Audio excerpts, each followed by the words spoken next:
أعوذ بالله من الشيطان الرجيم.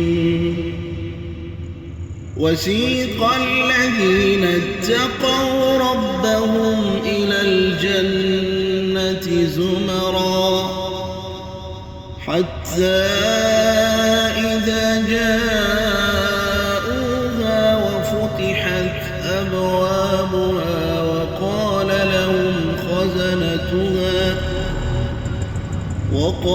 لهم خزنتها سلام عليكم طبتم فادخلوها خالدين.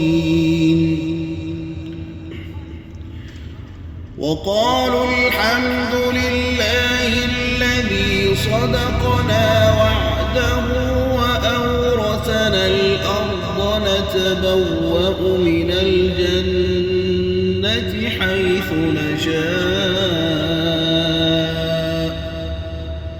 فنعم أجر العاملين.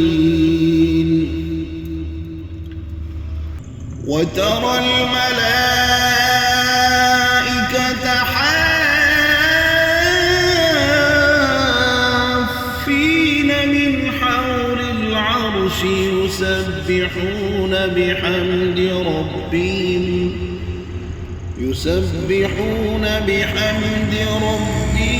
وقضي بينهم بالحق وقيل الحمد لله رب العالمين.